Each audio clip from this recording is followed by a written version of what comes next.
Oh my God. Okay. The ending of this story is crazy. I kind of can't wait to get to it because I feel like you guys are going to freak. But yeah, so we're covering Defenders Beyond, right? We basically finished Avengers versus X-Men versus Eternals. Now we need a new series to start. So here's the thing, right? Let's just kind of get into this, right? So what ends up going on here is this takes place after the death of Stephen Strange, right? If you guys remember that story that we covered, Stephen Strange is dead in Marvel Comics, and his role was basically taken over by Clea, who was at one point his apprentice, then she became his girlfriend, then his wife, and then they got a divorce, and they've kind of been basically friends with benefits ever since. And so she's like the new Doctor Strange. Stephen Strange is out, but what ends up happening here is one of the things that Stephen Strange had done is he had kind of left these instances where he had kind of foreseen these events unfolding, different things that were going to take place over the course of the universe, and kind of left a portion of himself beyond. I mean, if we're being honest here, it's a plot device, right? It's one of the things you got to notice about this story by Al Ewing. He really has fun with it more so than anything else, which is kind of the best way to handle this kind of stuff. But what ends up going on here is Stephen Strange basically visits Blue Marvel Adam Brashear. And this is a cool moment because this is something that you don't really see all that often, right? When it comes to Adam Brashear, the Blue Marvel in Marvel Comics, he's always one of these characters where he's kind of fringe to a degree. You don't see him all that often, but when you do, it's usually because something's popping off. Like in the Doctor Doom solo series, when Adam Brashear, the Blue Marvel, fights Doctor Doom. And yes, we are going to cover that because that story is amazing. It is like the best Doctor Doom story ever. But what goes on here is you basically have Adam Brashear in his underwater base, right? For those of you guys who are unfamiliar with him, his base of operations is actually down in the ocean. It kind of allows him to basically operate in peace.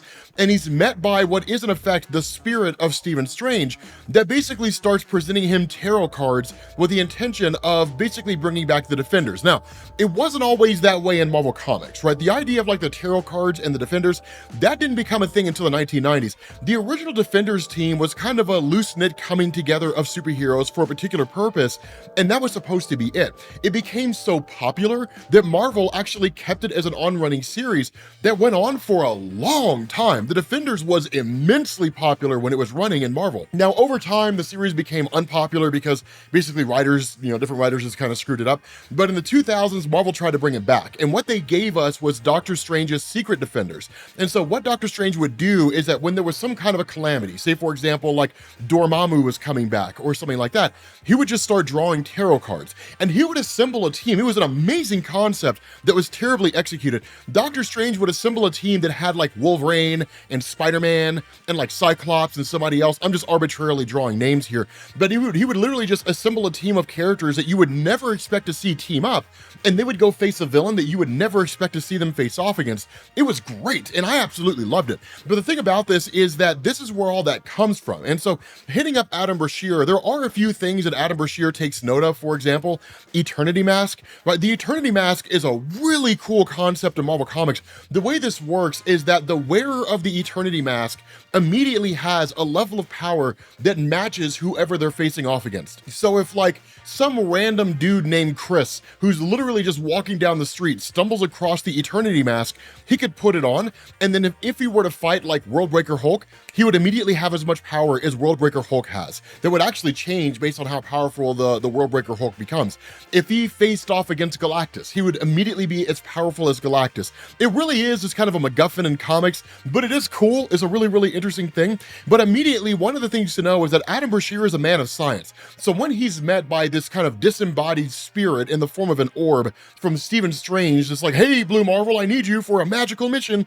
His immediate response is like, no, that's ridiculous. I'm not going off on some magic mission because a mystical orb told me so. But the reason why Doctor Strange is approaching Blue Marvel is because the threat they're dealing with doesn't necessarily exist within the multiverse itself. It actually exists beyond the multiverse.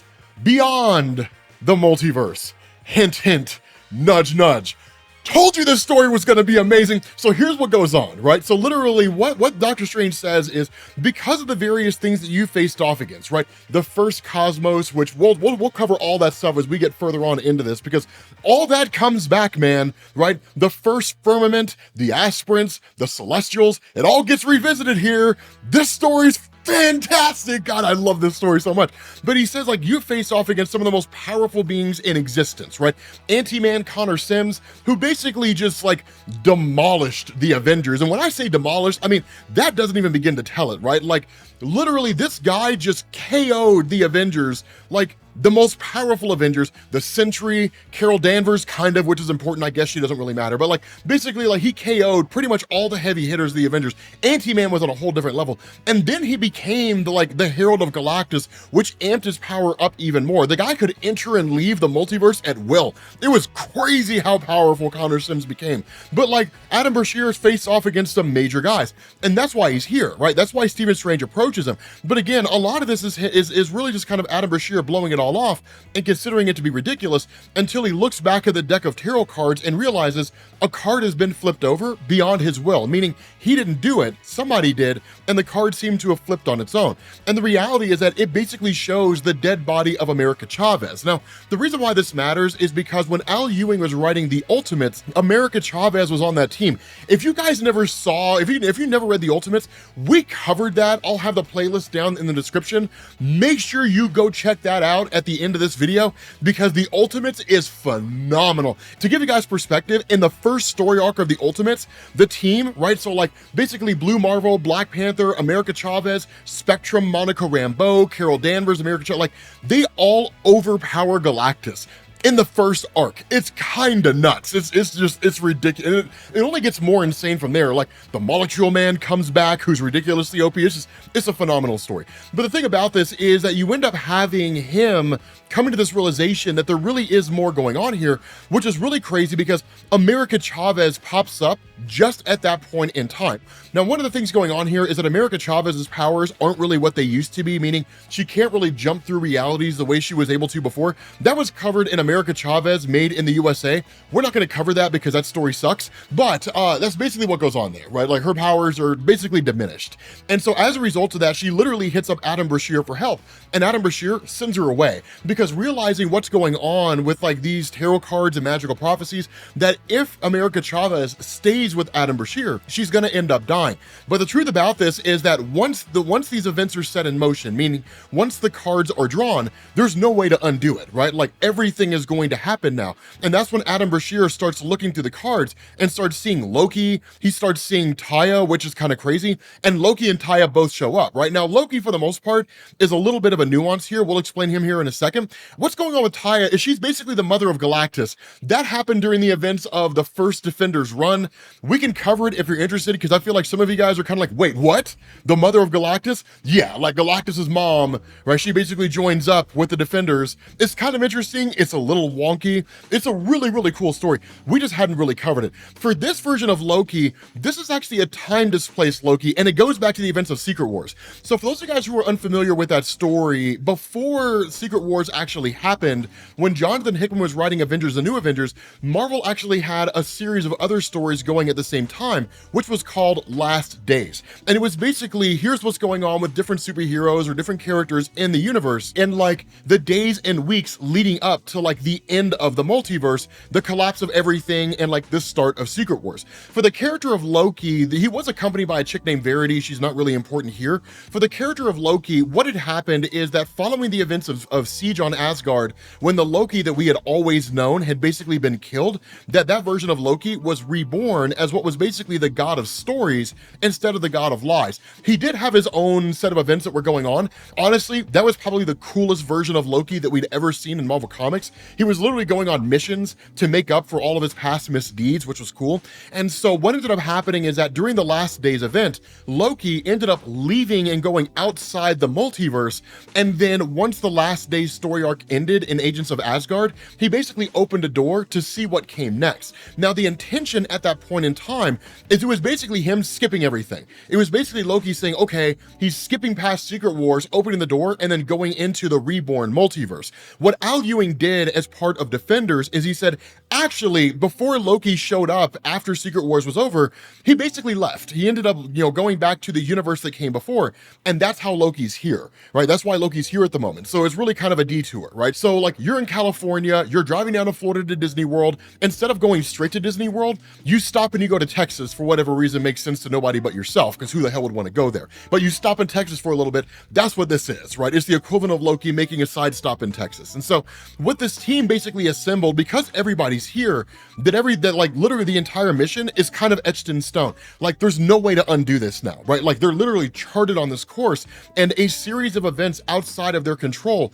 are going to start happening that will force them here. And so as a result of that, one of the first things that pops off is basically the portal to the neutral zone ends up going awry. Now, the way the neutral zone's been handled in Marvel Comics has shifted over the years. So one of the things to know, and I believe we covered this, but I'm not 100% sure, that one of the things we found out is that when it came to the Blue Marvel, he actually had a son named Kevin. He actually had two sons, one named Max and one named Kevin. But his son Kevin had basically been sucked inside the neutral zone, and there was no real conceivable means of getting him out. And so at that point in time, the way the neutral zone was established in Marvel Comics is that it was a place outside the multiverse, but led to what was basically the omniverse, right? So a collection of multiverses, and really it was just an uncharted place, an uncharted realm. We didn't really know anything about it. We just knew that it was a place where matter and antimatter coalesced. The hypothesis among fans is that because Kevin Brashear exists in that realm, if he's able to return to the main Marvel universe and simultaneously use all the power that he's accumulated or that has kind of infused with his body while he was in the neutral zone, he'd be the most powerful force to ever exist in the history of Marvel Comics. Like, everybody would fall before him. His power would dwarf everyone, right? Literally every character you've ever seen or heard of in Marvel, regardless of the level of power they have, up to and presumably including the one above all, would be dwarfed by the power of Kevin Brashear. Because at the end of the day, the one above all is the one who created the entirety of the multiverse. What happens when you're a being who's powerful enough to basically leave the purview of the one above all and achieve a level of power that exceeds that of the one above all? But again, that's all just a fan theory. There's been nothing to solidify that. But what ends up going on here is the neutral zone is basically a place, kind of an intermediary, right? So you leave the multiverse, you go into the neutral zone, and then from the neutral zone, you can go into anywhere beyond the multiverse. And so that's really what they're looking at here. The kicker to all this is that with them being sucked into the portal, the first thing they come across, or the first being they encounter, is eternity. And eternity literally tells them, okay, like you guys are basically in liminal space at the moment, meaning you're within the universe itself, but you're transitioning beyond the universe. I can essentially allow you to pass because the threat that you're facing off against exceeds anything that can basically thwart it within the universe, right? Like you have to pass through me to get there, and I'm going to let you because this threat's bad enough. You guys need to deal with it. And so as a result of that, they pass through eternity, they exit the universe, and they end up basically in what lies beyond the multiverse. Initially, all they encounter is darkness. And it's really Adam Brashear kind of giving us this explanation and saying that like everything's gone, right? There is nothing there. They're passing through all these different things. Now, this method of passage where you're seeing them going through what's basically darkness, this is another instance where things shift, right? So for example, when the Far Shore was introduced in Marvel Comics, which is basically where cosmic entities go to die, that the method of transporting there, that was one of those instances where you literally had like transluminal space. So you would see like just these bright lights and all kinds of different stuff passing by you and so on and so forth.